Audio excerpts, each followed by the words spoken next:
of Germany. Welcome.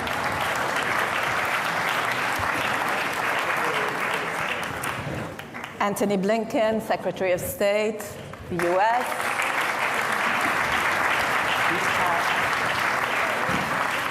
Nice to have you. And Subrahmanyam Jaishankar, Minister of External Affairs, Republic of India. Minister.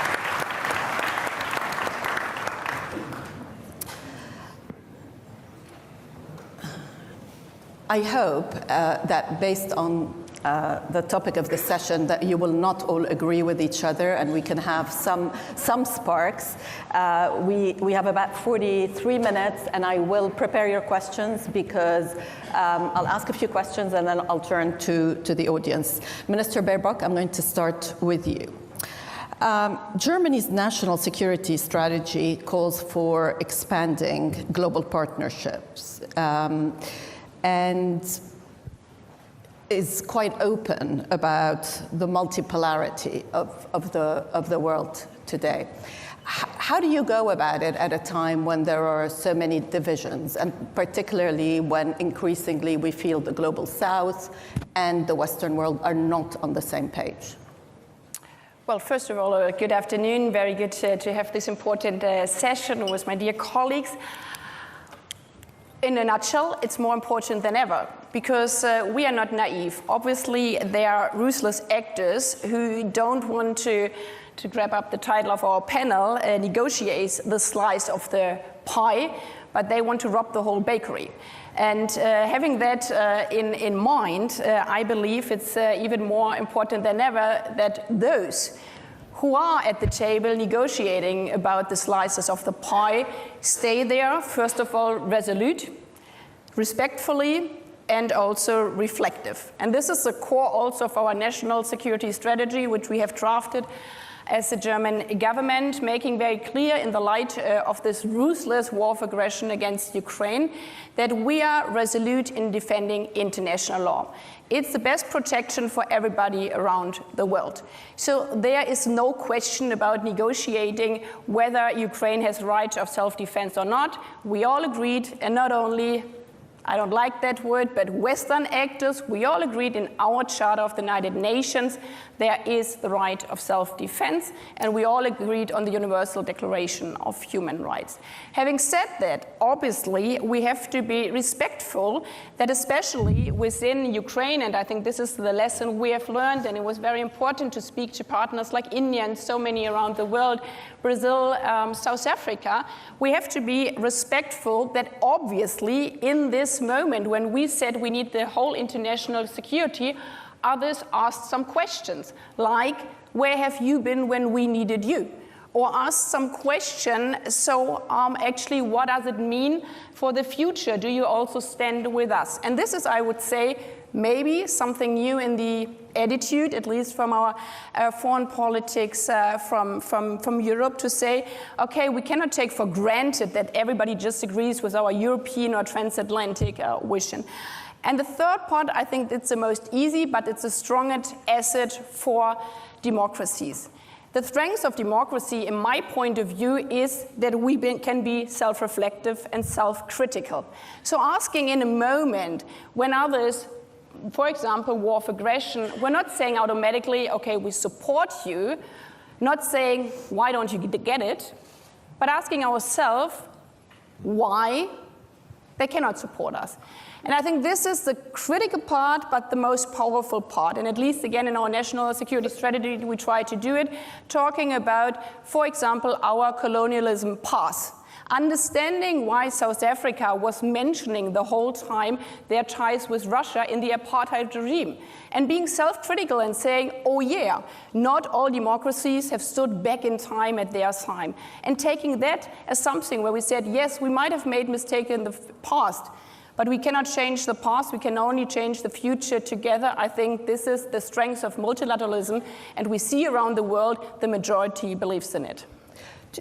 Do you find that increasingly people are questioning more when it comes to, let's stick to Ukraine and we'll get to Gaza in a minute, but on Ukraine, are people coming round to your point of view, or are they distancing themselves more?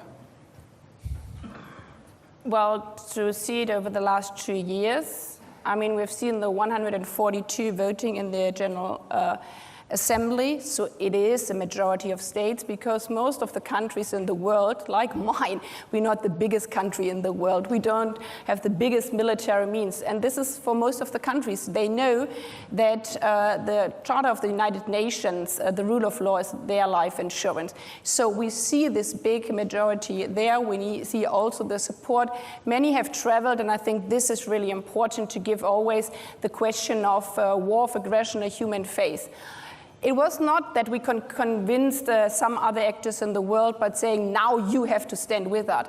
But when delegation traveled to Kiev, and not only Kiev, to Bucha, to Irpin, when they spoke, like we did, to the parents of those where their child had been kidnapped by Russia, then we give this situation a human face, and that's all about. And this is why it's so important to not only talk about state, but we talk about the people, talk about also the question of the rule of law in front of the International Criminal Court, for example, bringing crimes against humanity in front of the court. And there we see again the majority of the states is pushing for that one.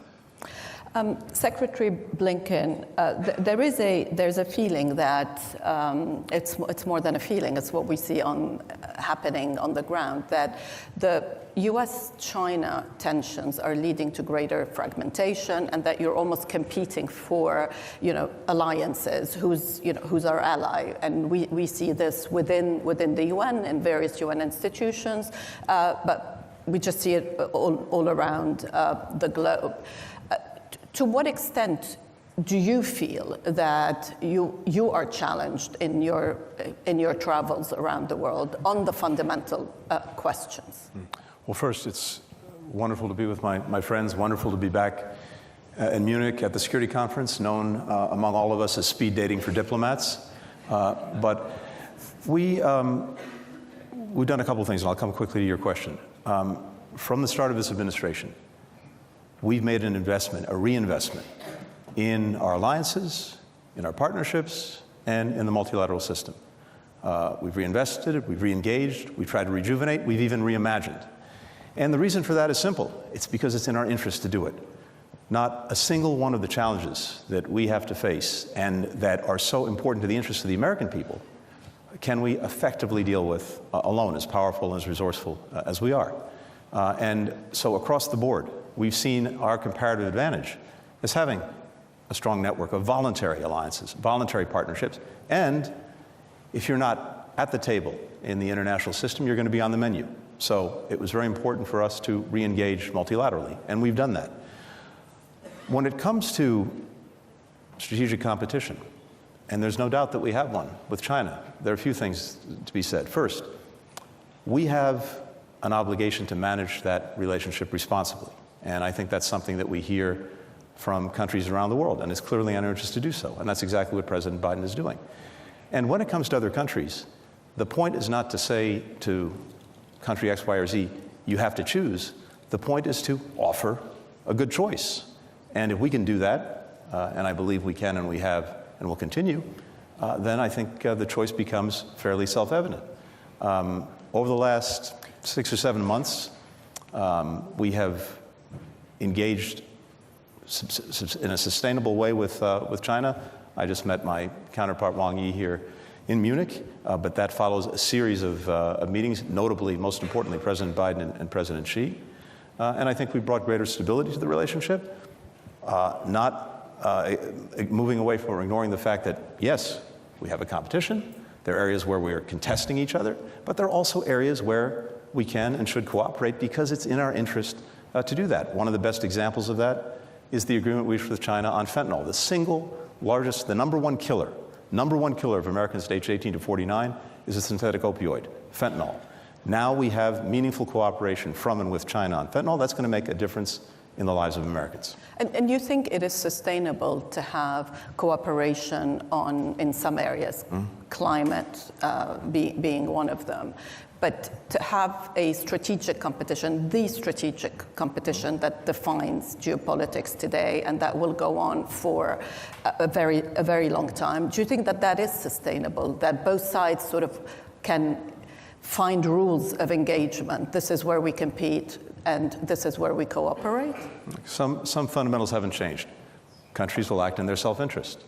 Where we have to compete, we will. Where we have to contest, we will. Where it makes sense to cooperate, we will. And I think you can do all of the above at the same time. But there's something else that's, I think, changed, and it goes back to the first part of the question.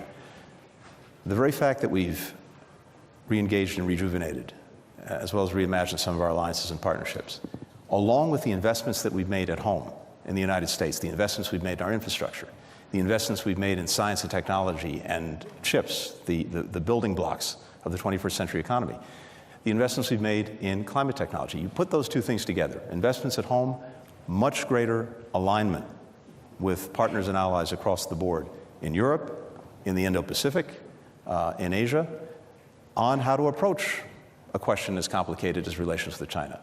That puts us in a position of much greater strength in dealing with all of the challenges that we have to deal with. Minister Jaishankar, India has more of a multiple choice mindset. Would that be right? From non-alignment to, I think you may have called it, or somebody else called it, all alignment. So you can pick and choose alliances, but you can also pick and choose topics. On Russia, for example, you still buy Russian oil. Is that okay with your counterpart from the US? Everything is, your relationship is fine, you can do whatever you want, whenever you want? Okay. First of all... I mean, you're sitting next to each other. No. So. First of all, delighted to be here. And I couldn't find a better set of people to be with on the stage. So thank you for whoever put us all together. Your question, do we have multiple options? Answer is yes. Is that a problem? Why should it be a problem? If I'm smart enough to have multiple options, you should be admiring me. You shouldn't be criticizing. Now, is that a problem for other people? I don't think so. I don't think so, certainly in this case and in that case, because look, we try to explain what are the different pulls and pressures which countries have. And it's very hard to have a unidimensional relationship. Now, again, different countries and different relationships have different histories. If I were to look, say, between the US and Germany, it is rooted, there's an alliance nature to it. There's a certain history on which that relationship is grounded. In our case, it's very different. So I don't want you to even inadvertently give the impression that we are purely and unsentimentally transactional. We are not. We get along with people, we believe in things, we share things, we agree on some things, but there are times when when you're located in different places, have different levels of development, different experiences. All of that gets into it. So life is complicated, life is differentiated, and I think it's very important today not to reduce the entire complexity of our world into very sweeping propositions. Yeah. I think that era is today behind us. Yeah. So I agree very much with what Tony said, which is good partners provide choices. Smart partners take some of those choices. But sometimes there will be choices on which you say, well, I think I'll pass up on that one. It's a very good point, which brings me to the BRICS and the rise of middle powers, because that is one of the shifts that we see today. To what extent do you think that is a challenge to the West, or maybe that can be sort of the bridge, especially in a world where we will see continued competition between the US and China? And I'm going to ask Minister Jaishankar first, but I'd love for both of you to come in as well. I thought maybe the BRICS one, you wanted the US. After you, Jai, please. Look, again, I think it's important to go back to how it began. The BRICS started in an era where Western dominance was very strong. The premier gathering of the world was the G7. And you had a number of significant powers in the world who felt that, well, they were not part of the G7, but maybe they also brought value to the table by sitting and discussing with others. So in a sense, you had a collection of these countries. It was originally 4. South Africa joined later. If you look at it, it's a very interesting group because it's geographically as disparate as it can be. Yet it is bound by the fact that these discussions we've had over a decade and a half have been very useful for all of us. Now, like any product, you test it in the market at some point. We tested it last year and asked people, so how many of you want to join BRICS? And we got almost 30 countries who were willing to join BRICS. So clearly, if 30 countries saw value in it, there must be something good we've done. So I think it's important today to make a distinction between being non-West and anti-West. Mm-hmm. I would certainly characterize India as a country which is non-West, but which has an extremely strong relationship with Western countries, getting better by the day. Not everybody else necessarily in that grouping might qualify for that description, but the contribution the BRICS has made, if one looks at the G7 and how it evolved into the G20, I think in a way, those additional 13 members who came into its bigger grouping, 5 of them are BRICS members. The fact that there was another group which was meeting regularly and discussing and debating, I think certainly was an input into the expansion of the G7 into the G20. So I think we did a service to the world. Yeah. Secretary Blinken? I'm tempted to say what my friend said and leave it at that. Look, what we don't need to do and what we're not doing is trying to somehow design the world into rigid blocks.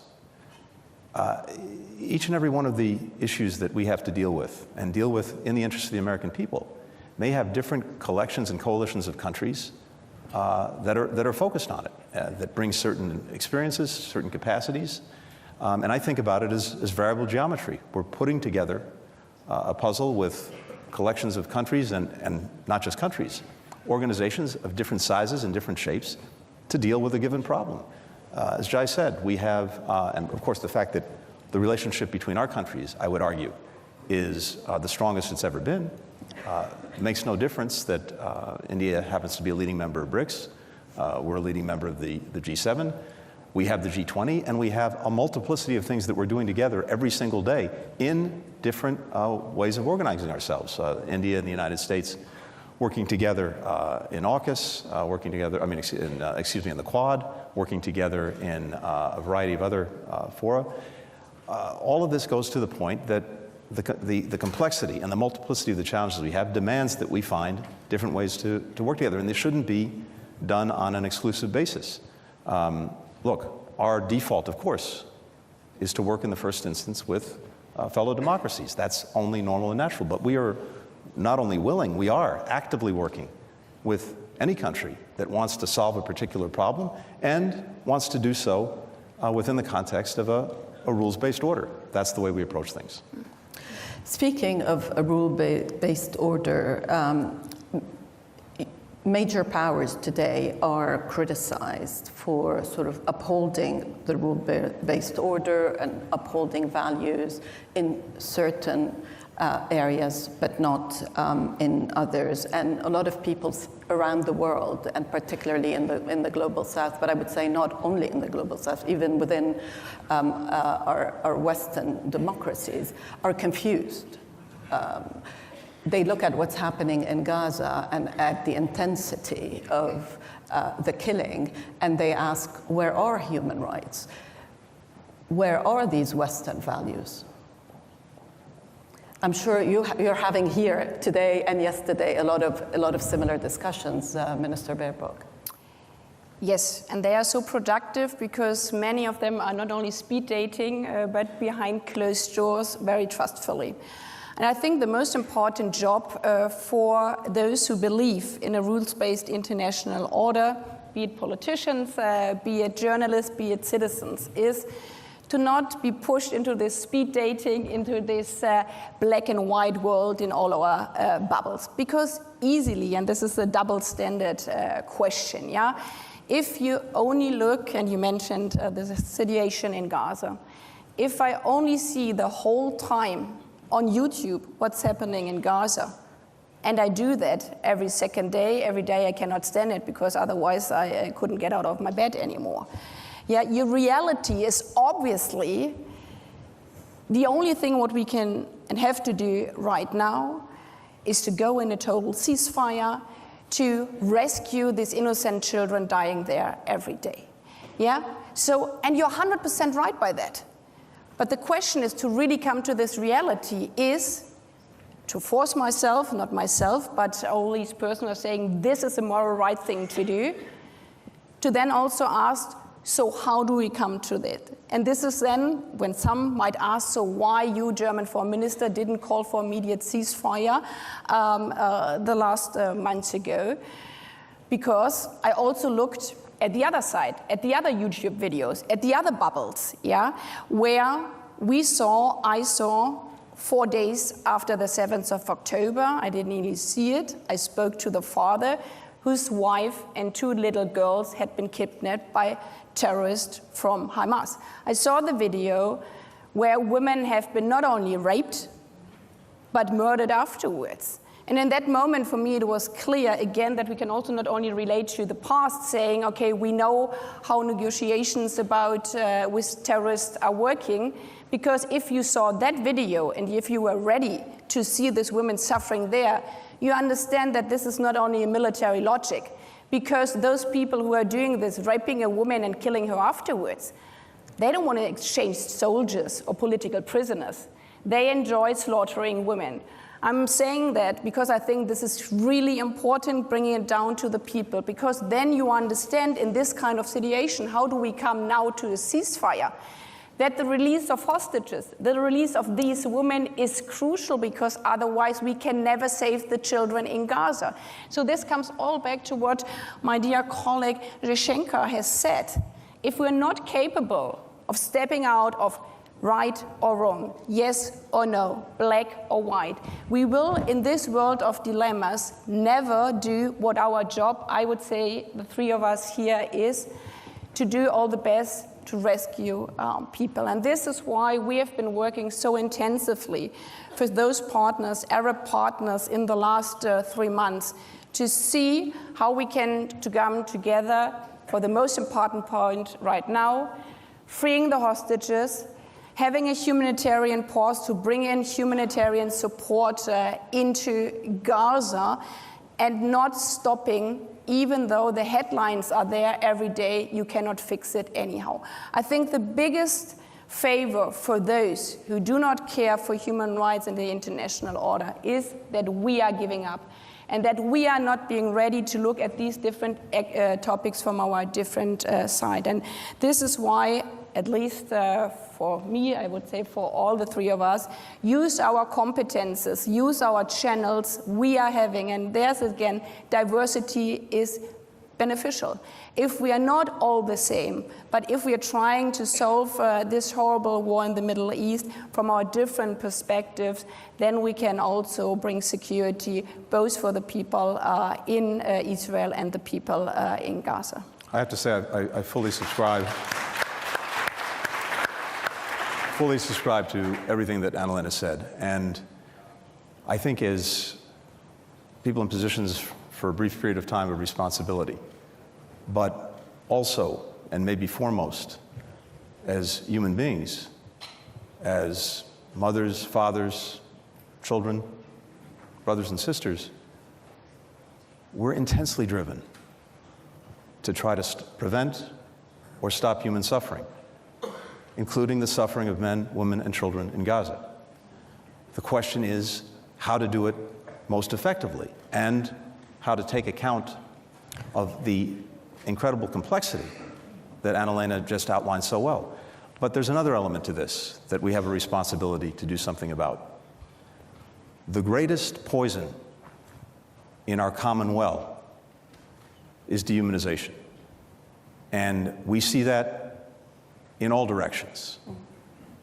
And if you lose sight of the humanity of someone else, then your heart is hardened to a point where anything is acceptable and anything is possible. Part of our responsibility is to do what we can, to push back, to avoid, to call out dehumanization wherever it's coming from, in whatever direction. Because if we can't get at that, it's very hard, if not impossible, to do other things.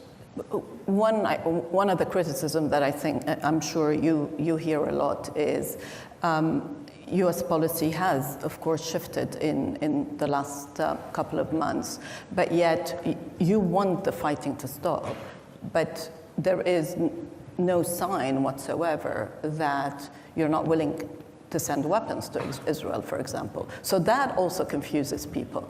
You know, when they look at the rhetoric versus the action, what would you say to that? Well, first, we're committed to Israel's security. That's been clear from day one. It remains clear. And we understand and support the proposition that Israel has to find ways to make sure that what happened on October 7th never happens again. So we start there. But we've also said, and not only said, we've acted on the proposition that, of course, the way Israel does that matters profoundly. The way it does it in terms of trying to ensure greater protection for civilians who are caught in a crossfire of Hamas's making. That's absolutely essential. Making sure that people in need get the assistance they need. We are working on this every single day. And as we've seen this evolve over the last 4 months, things have happened as a result of our engagement, our intervention, that I would say probably would not have happened, almost certainly wouldn't have happened without it. But it's not enough. It's insufficient. And that's why we're at it almost literally 24 hours a day.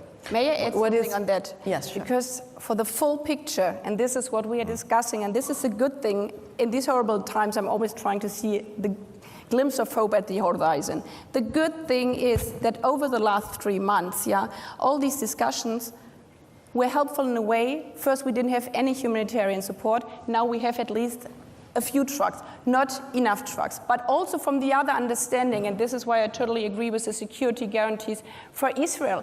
You cannot just say we need a ceasefire and the Israeli government, the IDF has to stop, and then we just wait and see what happens to the regrouping of Hamas. No, we have to give an answer to both legitimate security concerns. So our part of discussion is, for example, in the north. If people go back to the north, how do we, as an international community, secure that Hamas is not regrouping there, misusing against civilians as human protection shield? And this is also part of our common international security response. Minister Jaishankar, what is the view from India? What would you, if you had some advice for your colleagues, what would you tell them? Well, I don't have advice for my colleagues, though I think all of us follow the enormous efforts which Tony is putting in right now. Look, the way we look at it, there are different dimensions, different elements to this. Number one, we must be clear that what happened on October 7th was terrorism. No caveats, no justification, no explanation. It was terrorism. Number two, as Israel responds, it is important that Israel should have been very mindful of civilian casualties. that it has an obligation to observe international humanitarian law. Number three, the return of hostages is today imperative. Number four, there is a need for a humanitarian corridor, a sustainable humanitarian corridor to provide relief. And eventually, there has to be a permanent fix, a long-term fix, otherwise we're going to see a recurrence. And I think today, certainly India has long believed in a two-state solution. We have maintained that position for many decades. And I think today many more countries in the world today feel not just that the two-state solution is necessary, but it is more urgent than it was before. Let me take a couple of questions. I think there's a gentleman there, and then there, and there. Okay. Three. Let's take all three questions. Actually, we'll take four questions very quickly. Four is here? Yes, four is there. Natalie Tocci, Rome. A question, in fact, both to Secretary Blinken and to Foreign Minister Baerbock.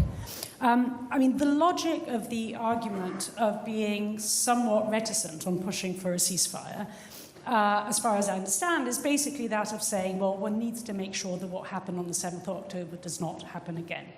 And so the question that I ask you is, do you think that what is happening now, what has happened over the last 4 months, will actually reduce the chances of what happened on the 7th of October happening again? Will it actually make Israel more secure or not? Okay, so there's... Okay, Then so I thought that question was that side, but okay. Oh yeah, thank you very much. Alexei Goncharenko, member of the Parliament of Ukraine. Secretary Blinken, you said those who are not at the table are in the menu. Ukraine was at the table in Budapest when we voluntarily gave up our nuclear weaponry. Now we are in the menu. So the question is, what is the way for us? We are confronted with a nuclear power. Either we will become member of NATO, alliance with a nuclear power, or we should restore our nuclear status. I don't see any other option. What option do you prefer, and what you will answer on this? Thank you very much. Okay. There's a question here, a question there, and then we'll do one round. Would that be okay? Yes, I mean, I have that. Yeah, here we go. Thank you. My name is Shafiq Abram from Egypt. My question is to Secretary Blinken. You've invested an incredible amount of time trying to bring a settlement in the issue of Gaza. And at the very same time, we all feel in the region that things can spill over in a very dramatic way. Especially, there are many excuses of why not to have a solution, but to do things step by step. That is not going to work. So my question to you is, sir, why, with all the countries, including the United States, including the UK, just what Cameron has just said, proclaiming a two-state solution is not something the United States puts on the floor now, Okay. and be able to achieve that? Thank you. Thank you. Finally, there's a question there, and then I'm afraid. I have a loud voice. I don't need a microphone. Hello, my name is Massi Ali. I'm an Iranian troublemaker for mullahs, and I have a simple question. We cannot talk about global security by forgetting about Iran, by burying the human rights abuse under the carpet. I'm here today with a woman who was in the front line of last year's uprising. She was shot in her eyes. She lost her eyes because of the Revolutionary Guards. So my question is very clear. How we can reach to peace and security in the world without designating the Revolutionary Guards as a terrorist organization, which the United States of America did that, thanks. But why the allies are not following the United States? Okay. The democratic countries are not as united as autocracy, because Islamic Republic is helping Putin, is helping Hamas, all the proxies in Yemen. So as we see, unfortunately, dictators are more united than democratic countries. Do you have any common strategy to isolate Islamic Republic and address Khamenei and his gang of killers the way that you address Putin? Thank you so much. to all three of you, you can pick the question you want to answer. I know one was directed, a couple were directed at Secretary Blinken. So maybe you start. Good. Yeah. So to the question, is Israel more secure now, after 4 months after October 7th? I think the answer is, in the near term, in the immediate, yes, it is, in terms of dealing with the immediate threat. The horrific terrorist group that attacked it in the most unimaginable ways on October 7th. Is it more secure for the long term? That's a different question. Because the fundamental question we have to ask ourselves is, and Jai mentioned this, how do we make sure that this cycle, one way or another, doesn't repeat itself, whether it's a year from now, 5 years from now, or 10 years from now? I think there's an extraordinary opportunity before Israel in the months ahead to actually, once and for all, end that cycle. And it's because there's some new facts that didn't exist before when there were efforts to make peace between Israelis and Palestinians, starting with the fact that virtually every Arab country now genuinely wants to integrate Israel into the region, to normalize relations if they haven't already done so, to provide security assurances and commitments so that Israel can feel more safe and more secure. At the same time, there are genuine efforts underway, led by Arab countries, to reform, revitalize, revamp the Palestinian Authority so that it can be more effective in representing the interests of the Palestinian people and could be a better partner for Israel in that future. And there's also, I think, the imperative that Jai mentioned, that's more urgent than ever, to proceed to a Palestinian state, one that also ensures the security of Israel and makes the necessary commitments to do so. If you put all of that together, you have an integrated region where people are actually working together for the common good, a region in which Israel is secure in ways that it's never been before, and where the number one threat to its security, as well as the security of many of us, just alluded to in the last question, Iran, is isolated, along with all of its proxies. That future, that path is there, it's clear, it's hard, it's complicated, but it's real. The alternative is an endless repetition of the cycle that we've seen, year after year, decade after decade, generation after generation. It's incumbent upon all of us who have relationships with and responsibility for different countries in the region, things that we bring to the table ourselves, to make the hard decisions, do the difficult things, to actually make that path clear, real, and one whose attraction is overwhelmingly powerful. I think the more we're able to do that, and the more we distinguish between that path and the alternative, the greater the chance we'll actually see movement in that direction. I'll say just very quickly on Ukraine. I think you've heard throughout this conference, including by the fact that we have an extraordinary delegation from the United States Congress here, Republicans, Democrats, Senate, House, that there is enduring support for Ukraine, and that's not just from the United States, it's from country after country in Europe and well beyond, for a whole variety of reasons, starting, of course, with the aggression that the Ukrainians have suffered, but also because that aggression has gone to the very principles at the heart of the international system that each of us has a stake in preserving, and that's not going away.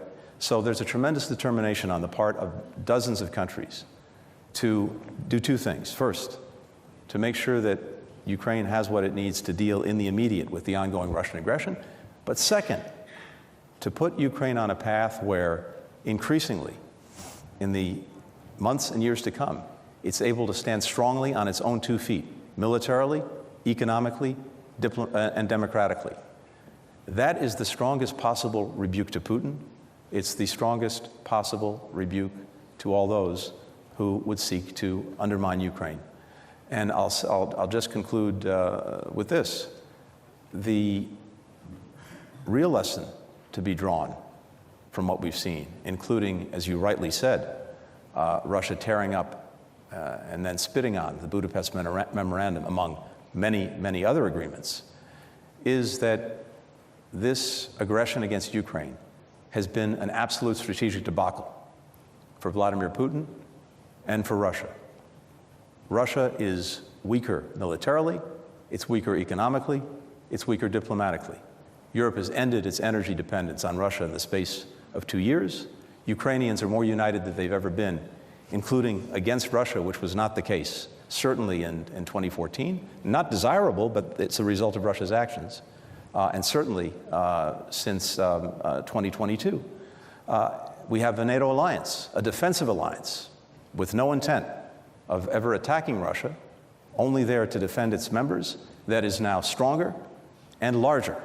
All of this a result of actions that Russia has taken, precipitating the very things it said it wanted to prevent.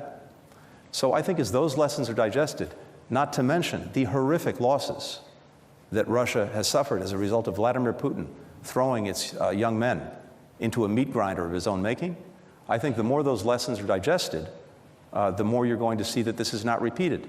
But that requires all of us to maintain the solidarity that we've demonstrated with Ukraine, a solidarity that is important not just for Ukraine, but for all of us.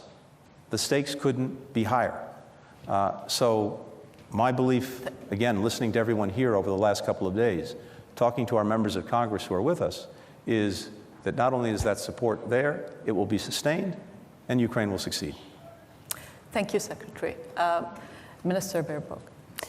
Well, I guess the question from Iran was for us. So the question was, why do you not follow the example and list them as terrorist in a terrorist sanction regime? The Revolutionary Guard. We have discussed it quite often, but the quick answer is because I'm defending rule of law, trying without any double standards. And our legal situation in the European Union, and you can like it or not, but this is how, in which context we are working in our European legal system. We have a sanction system for listing under terrorism if terrorism occurs in another country, especially in the European Union. It was after the attacks on the US on the 9th of September. So we need a legal ground to list them. So far, we do not have the evidence and proof that there have been these terrorist attacks in the European Union. There were different cases. It's a different legal system in the US. But, and this is important for me because I hear this argument again and again, this is not because we shy away with regard to the Revolutionary Guard or the crimes against the women, youth, civil society, its own population. No, we use the instruments we are having as a European Union to defend human rights. And we set up, for the first time in history of the European Union, a sanction systems because of human rights violation. And for me, this is even stronger.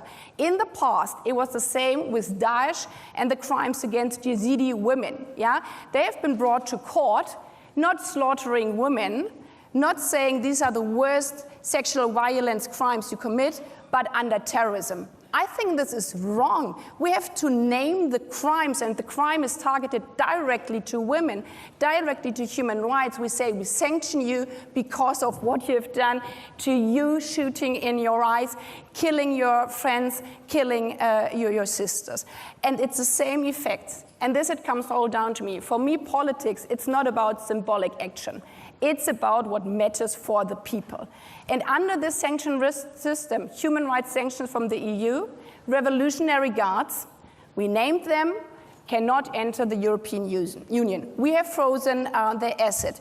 So the result is exactly the same what the US has done under the terrorist sanction system. So if you ask me, do we act as a result in the same way? Yes, we do, but we call it human rights sanction system because these are the worst human rights violations you can see. And this comes also back to the other question about symbolic politics or what matters in reality. We would have been at a total different state if after the 7th of October, this was a question from Italy, after the 7th of October, we could have had a common resolution. We were in Cairo at the so-called Peace Summit, together with different countries, many Arab partners, and also from the European Union. We tried to fix a text where we would say, okay, after these horrible crimes of the 7th of October, there could be the momentum now for whatever generations have dreamt of, a two-state solution pathway. But in order to do that, we have to guarantee that the 7th of October never happens again to Israel, and we have to guarantee that Palestinians have the security to live in peace and security for them. Unfortunately, those meeting there together, not everybody was ready to name the 7th of October what it was: a terrorist attack from Hamas on Israeli people. And this is why we passed this momentum. I regret it, but this is how life is. So now again, we have to work again. If we now, after 4 months, where we see that the current situation only brings misery for everybody, if we can regroup again, and this is why what we have described before, for us it's so important to work together as European Union, as the US, with Arab partners to find what we need, guarantees that Israelis can live forever in security, that the 7th of October can never happen again. And the same counts for Palestinian people. It has to be a irreversible path towards a two-state solution. And this is our job, which we have to do right now, and we can only do it together with the different partners. Neither the US, definitely not Germany, but also not one Arab country alone can go this path. We have to group and unite together for the peace in the Middle East. Inshallah, as they would say in the Middle East. So I'll just take a minute. 1 minute, yes. I think a very large number of countries, especially of the global south, believe that terrorism shouldn't be countenanced or justified. But they equally strongly believe that a two-state solution should not be delayed. These are not choices. These are both musts. And unless we are able to address both these issues, we are not going to really solve the problem. Well, thank you all. I know that we've gone over time, so apologies for that. And thank you to the audience.